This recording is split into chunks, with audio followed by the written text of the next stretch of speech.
Kale, kale, kale! We grow it in Oregon. We eat it in school. Kale! Kale.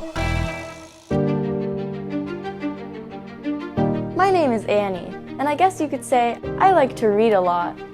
And my favorite snack to eat while I'm reading is kale dip, and that's what I'm making today. Kale dip with Oregon-grown kale. The recipe for making kale dip is an easy read, which is fabulous, so I can make it by reading along. This is the story of how to make kale dip. Chapter 1. Kale. We grow 4 kinds of kale in our school garden: purple, green, red, and my top favorite, dinosaur kale. This leaf looks just like the skin of this dinosaur. I read that this dino was an herbivore, which means that it liked vegetables like kale. Could you imagine how much kale a dinosaur could eat? They could eat an entire farmer's kale crop in one bite. Compared to my half-cup serving, that's an enormous amount of kale. Back to the kale dip! You need kale to make kale dip, but you don't want the tougher rib for this recipe. You just want the soft leafy part.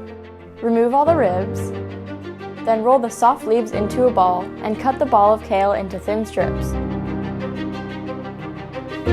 Kale can have a bitter taste, so squeeze and mash with your washed hands to soften the taste. 3 cups of soft, mashed up kale.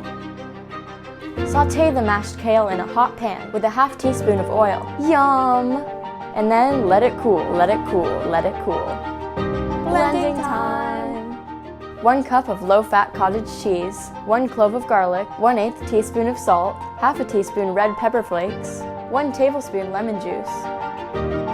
And finally, the color kale of your desires. Blend, blend, blend. And that's the story of how to make kale dip.